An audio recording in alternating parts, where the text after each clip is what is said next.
My name is Dacia Clay. I'm the audio librarian here at Classical 91.7. While I'm a real librarian, I have a deep, dark secret. I know very little about classical music. I grew up listening to rock, and I know something about jazz. But when it comes to classical, but I really want to learn. So, every week on this show, a classical music expert will give me a piece of classical music they think I should know, and then we'll discuss it.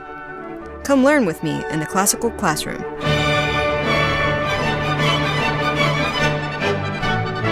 Hello, everyone, and welcome to the Classical Classroom. I'm Dacia Clay, and here with me today, a real-life chamber musician, Norman Fischer. Welcome to the show. Thank you. It's a pleasure to be here. Norman is a cellist. He's a professor at Rice University's Shepherd School of Music.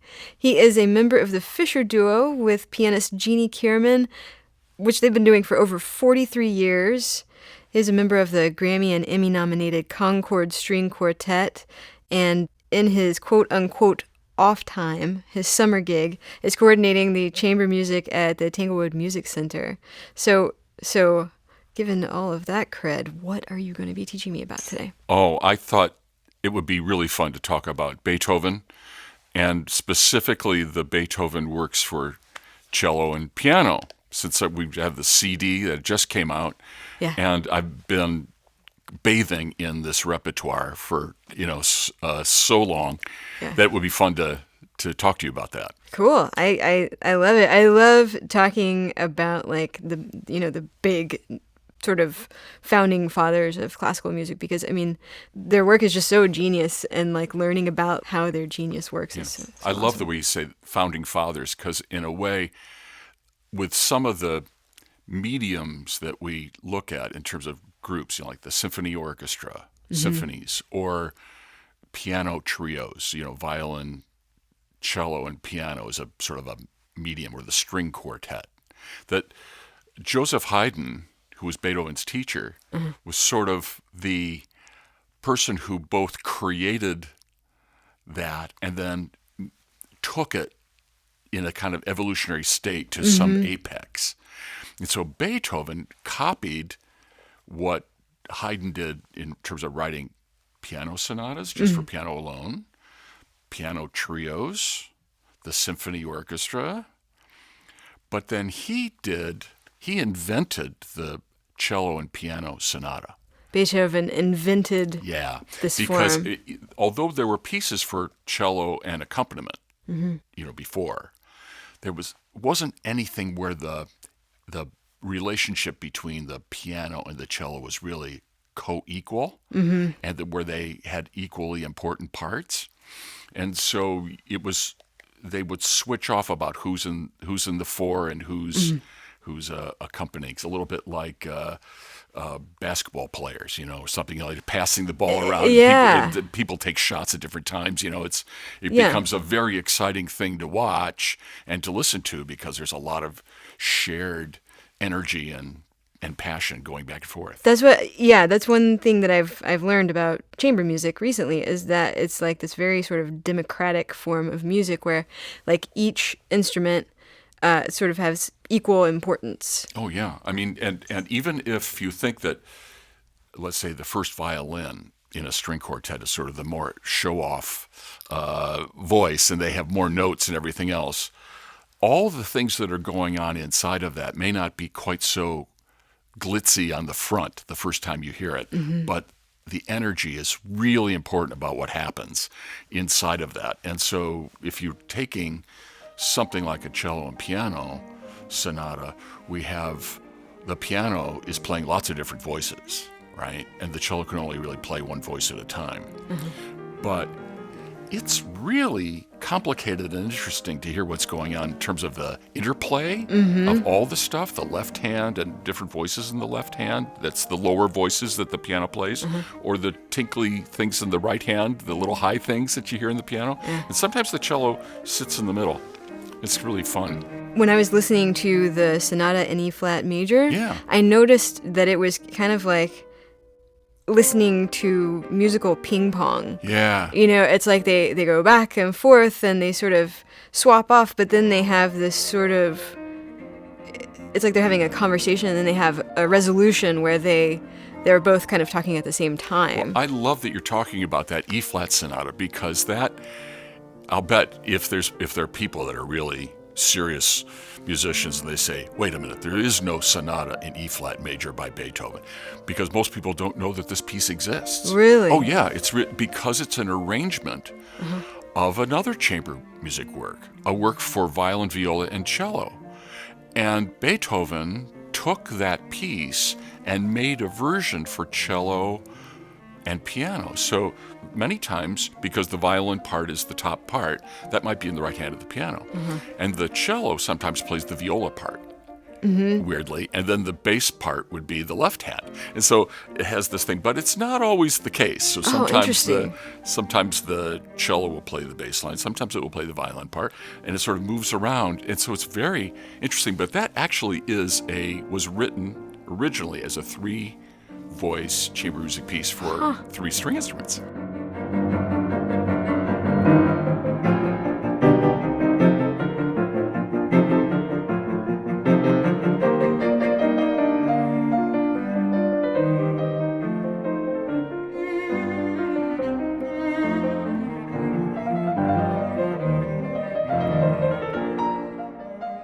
That's so interesting that he took a 3 instrument piece and arranged it for 2 and then worked it out with like counting the pianist as 2 and then the cello as 1. That's really, really neat. Yeah, so actually the reason why he started to do that, he did a tour with Count Lichnowsky, who was in Vienna with Beethoven. And Lichnowsky had taken Mozart on this same trip to go to different musical capitals in Europe, sort of presenting his calling card and getting people to meet Mozart. And he wanted to do the same thing with Beethoven. And so they went to Prague, and they went to Dresden, and they went to Leipzig. And then Lichnowsky with Mozart had to go back to Vienna because he had his day job. And he left Mozart. Mozart was supposed to get to Berlin and work out something with Frederick William II, the cello-playing king. Yes. So, but Lichnowsky went with Beethoven, and Beethoven got into the court, and he was hanging out there for the whole summer.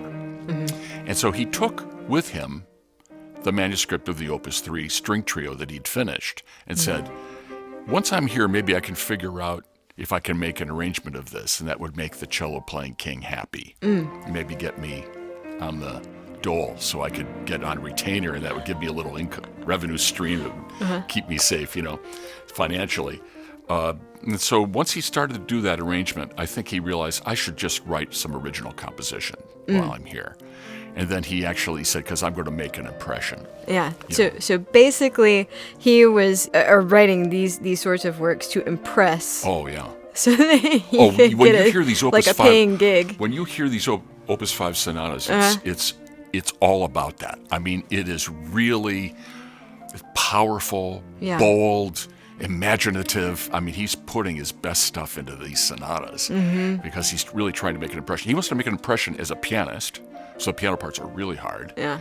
He wants to make an impression about his composition because he wants to show how serious and how creative and inventive he is.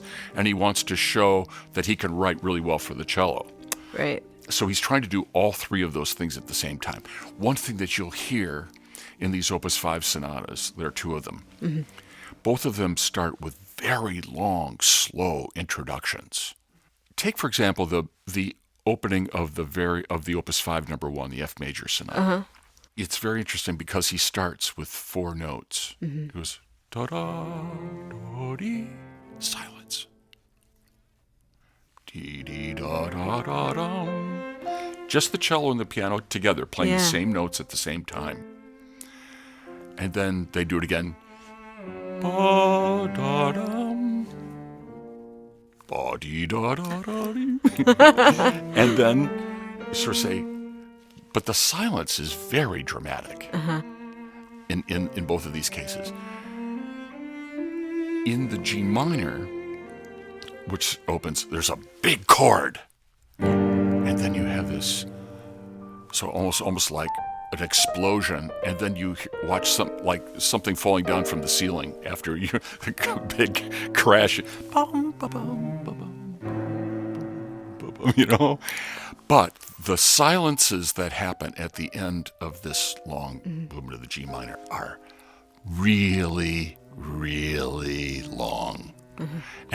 And because of the harmony, it should make you feel uneasy because there's no resolution, and the silence is so long. You sort of say, that can't be the end.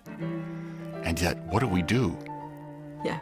Because part of what music does, of course, is set up expectations about what's going to happen. You know, so harmony sequences and harmony follow certain sort of procedures, and so you'll hear a certain kind of a chord, and you expect a resolution of that. You know, the tension and the harmony, and then it resolves. Right. You know, and so the same thing happens with what happens. There's a silence of a certain length, and then you come in time with the rhythm, right? In this particular case, he sets it up, and there's the silence, but then there's nothing. It creates a sort of like narrative tension. Oh my gosh, absolutely. Yeah, it's kind of like, I was just thinking there's another kind of music called dubstep, where the music is made up of as much of silences as it is of notes. And it keeps you, the effect that it has is that it kind of keeps you in this state of heightened, oh my God, what's going to happen? What's happening next? Yeah. Well, I remember also I heard about someone taking a conversation and editing out all the breathing. And so and people would listen to it, and they got very anxious and very agitated. They didn't know why, because everything else is sort of the same, but there's no breathing. And they're so used to hearing it, they don't know what it is they're missing, but so there are all these kinds of manipulations about silence, about other things this is a normal condition, and then you have an abnormal condition, like extra long silences or chords that don't resolve, you know. And so is this sort of part of Beethoven's genius, is that he was very aware, like a good writer, very aware of how to use those silences and use the notes? Yeah, well, also, yes. But I think he was actually, because he wanted to make such an impression, you know, he was willing to go out on a limb and make sure that people wouldn't forget him. When Jeannie and I visited the Marble Palace in Potsdam, where Beethoven did the premieres of these pieces, and it's very interesting. I did the audio tour, and you're going around, and then we came, and there was absolutely nothing about Beethoven anywhere in this place, just all about Frederick William, and there was his music room where he practiced the cello, and there were all these things, but nobody said anything about Beethoven until we got on the audio tour. We got to the main hall, which is on the second floor, and it runs the whole length of the palace. And then you look outside to this beautiful lake. It's just gorgeous. The inlaid wood and all this stuff is amazing. And on the audio tape, they were saying about Beethoven coming and premiering some pieces, and that he was absolutely pounding this Gottfried Silbermann piano that Frederick William owned, and Frederick William was very annoyed because he thought he was going to break the piano. And Beethoven's like, whatever, I'm Beethoven. Yeah, right. Do whatever I want. He wanted to make sure he was going to make it. So these silences, these more radical ideas, and he was pushing the medium, pushing the ideas, you know. So there's so much that happens in this early period with how Beethoven is just coming to grips with the cello. It's so fantastic.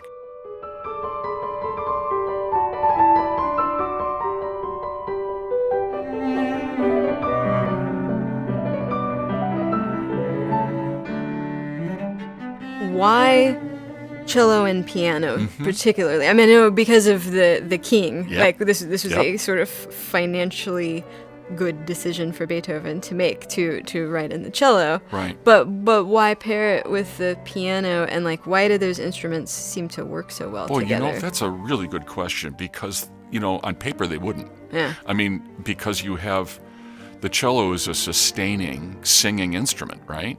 And the piano is a percussion instrument, basically, right? Because you play a note on the piano and it just decays, right? There's no way to sustain it. On the organ, if you played that note, it would sustain at the same volume until you lifted the finger. See? On the cello, the bow goes over the string and it makes a long note, and you connect the notes. We say legato is an Italian term meaning to connect, you know. And so it goes legato, and it's a big singing line, just like a person would sing. Then sometimes cello can pluck the string, like a guitar or something like that, and then it's just like a piano, because then it goes bong, and that is just a short note. So you sort of think, but these instruments wouldn't fit like a string quartet. They're all playing violin instruments, and so that they could do all these things. So how do you get these things to work together? And so it takes a great deal of imagination to understand how you make the sounds meld in a way. So the way that the piano will play chords by going doodly doodly doodly doodly doodly doodly sustains a harmony, right? So if they went dong, it would drop. Right. You see, but if it goes doodly doodly doodly doodly doodly doodly doodly doodly doodly, and this is what's happening in a lot in the allegro part of the Opus 5, number 2, the G minor is doodly doodly doodly doodly doodly doodly. In Opus 5, number 1, it goes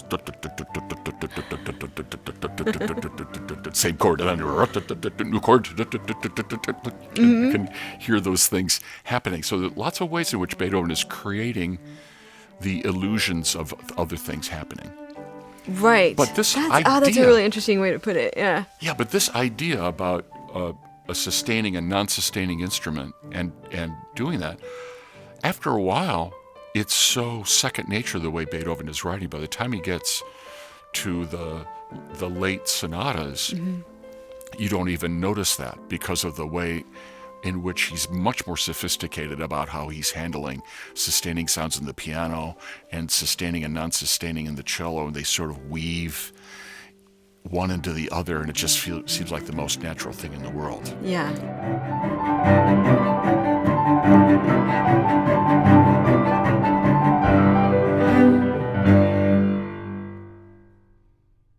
But actually, I'd like to tell you about Elliott Carter for a minute. Okay.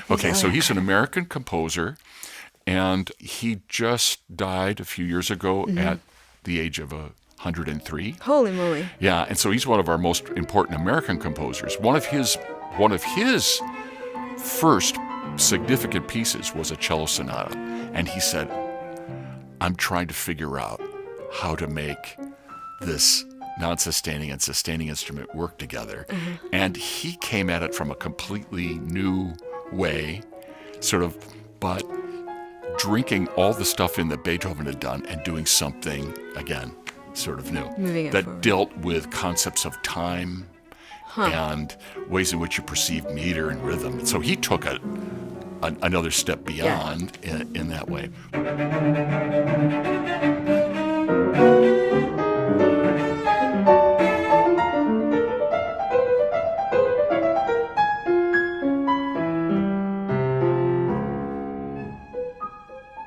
But thank God for Beethoven, because as a result of that, and the importance of this body of work, Mendelssohn, Schumann, and Brahms, every composer had to have their time with the cello sonata as well. And so the repertoire is rich with important and wonderful works by almost all the major composers. So he basically set a bar. Yeah. He invented a form, which, because he was Beethoven, every composer who came along after him felt like they needed to conquer that form. Right. But like Haydn, the coolest part about this, he invents the form, and then he takes it to such a high point in his own lifetime.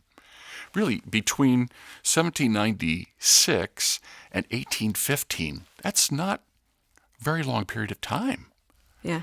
And in terms of what happened in that medium that he was writing for cello and piano, and he took between those few years and made it just 19 years basically, and he took this form to a entirely different level, But that's what's so amazing.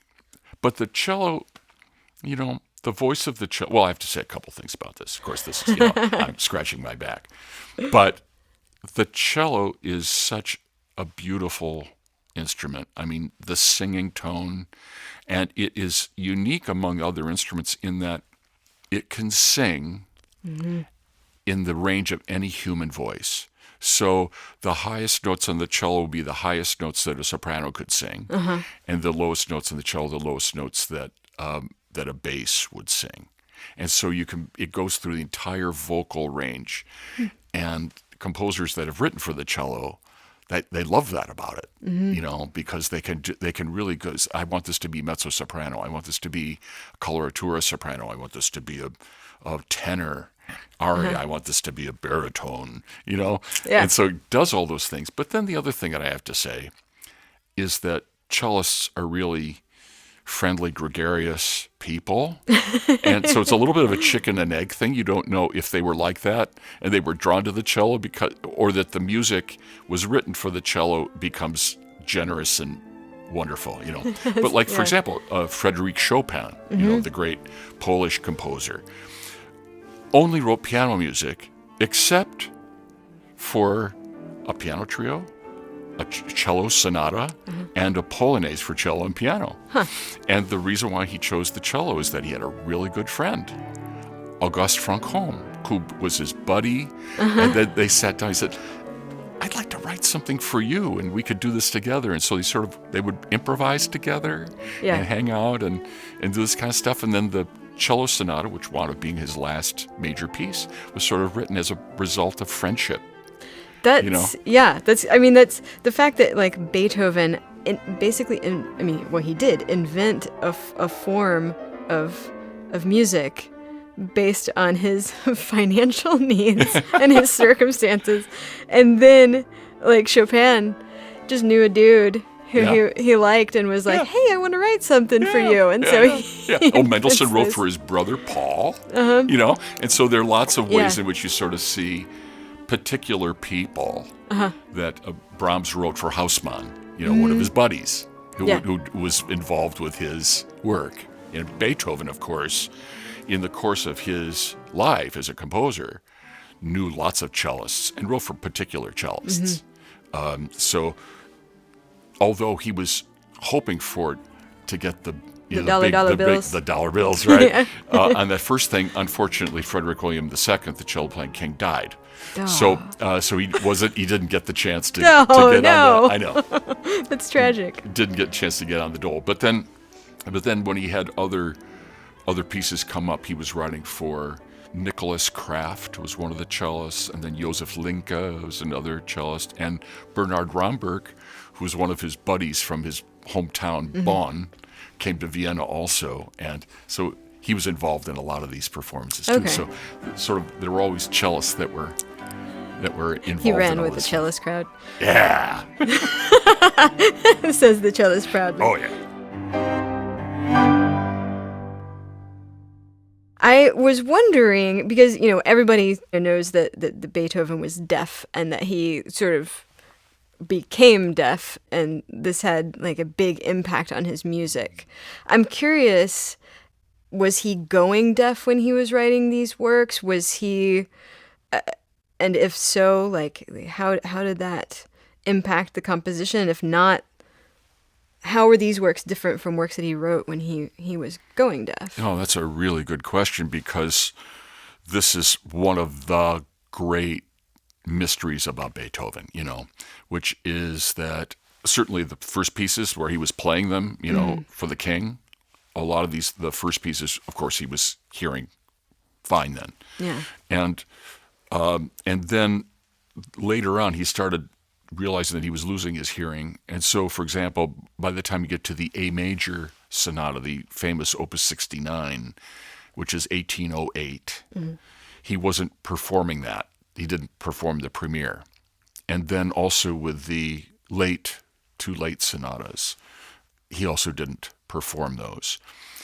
But there's something that's so amazing about what he does in the late period is, and this is where we feel that perhaps he was liberated from his hearing.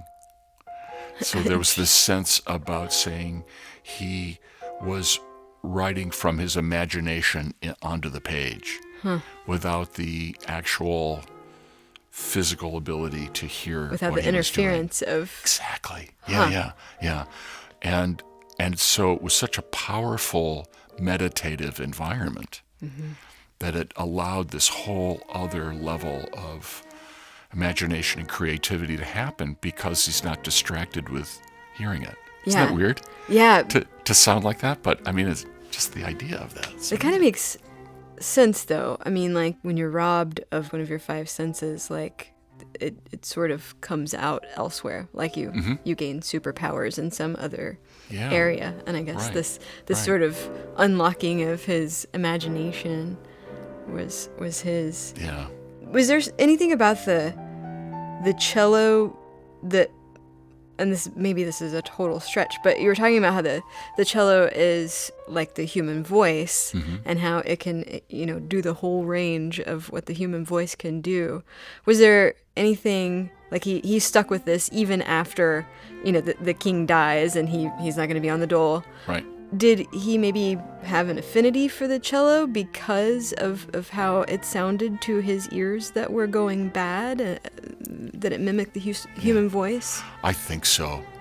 Maybe it was easier for him to compose because he knew that so well? Yeah, I think so. I think that he really discovered something when he pushed himself to write like that for the cello, because it started pushing it forward, and he got lots of affirmation, I think, from the cellist that played this piece. And in this set, for example, this recording set that we have, he wrote, in 1800, there was a French horn virtuoso that came to Vienna and knocked everybody's socks off, and his name was, he was an Italian, Giovanni Punto, and so he came into town, and he played this thing. Beethoven says, I've got to write you a sonata. So he writes this French horn sonata. And then it sounds a little bit like the Mozart horn concertos, but it's Beethoven. And so he writes this piece. And then he says, I don't know if any other horn player would be able to play this. It's so demanding. So he made his own arrangement for cello, which is a similar voice type in a way, in terms of range, than as a French horn. But then he starts adding a few things that aren't in the French horn version, because the cello could do it, and the French horn has to stop and breathe and take a rest. Cello doesn't have to do that. Right. So he writes other things in that horn sonata. But so that's 1800, and then by the time he gets to 1808, he's writing the A major sonata, and then between that, he writes the triple concerto for cello, which is of the three instrument triple concerto, which is a concerto with orchestra for three instruments. Okay. So there will be a violin, cello, and piano are soloists. But the cello is the star of the three. The cello plays the first melody in each of the movements and has the hardest part of all three, and it's clearly written with this phenomenal cellist that he had in mind, and he wanted to show him that he could really do that. So the cello has been part of his writing all the way through, and then of course all the string quartets and piano trios that involve the cello are being his. So he has a really close affinity for writing for the cello through his whole career. It sounds like he just kind of kept coming back to it over and over again. Mm-hmm. Well, Norman Fischer, I really appreciate you coming in here and being on the show. Yeah, it's so much fun to talk to you about all this great stuff. This is so cool. Oh, yeah. I learned so much today about, I guess I wasn't even aware that Beethoven wrote for such a small grouping of instruments. So this was really neat to see this side of him as a composer. Cool. He was great. No. And you guys should go out and get the Fischer Duo's new CD, which is called, wait, I have it written here. It's called Beethoven, Cello and Piano Complete, and it just came out in 2013, right? Yeah, on Centaur label, and it's 4 CDs, so it is the most comprehensive collection of this repertoire that exists, actually, because we Hence the recorded complete. something. Yeah, we recorded something that's never been recorded before. Yeah. Which is a composing score, a draft that exists that we have, but nobody's ever recorded it. So people that are really interested in this famous A major sonata can hear what Beethoven had in mind before he did the final touches on it. It's really interesting. Nice. I was listening to it in my car today, and it's just a really cool way to hear this music, to hear Beethoven. I don't know, I really dug it. Good. So, everyone, you can find more Classical Classroom at houstonpublicmedia.org/classroom. Or you can subscribe to us on iTunes or listen to us on our SoundCloud page at soundcloud.com/classical classroom. There's a full listing of all of our shows there. P.S. If you listen to us on iTunes, rate us and review us. It's just a nice thing to do. And if you listen on SoundCloud, follow us. We will not lead you astray. Thanks to our audio producer, Todd Tiddlywinks Hulslander, to our program director, St. John Flynn, for his steadfastness, to Norman Fischer for being here today, and to me for saying things, and to you for listening. Thanks, and we'll catch you next time.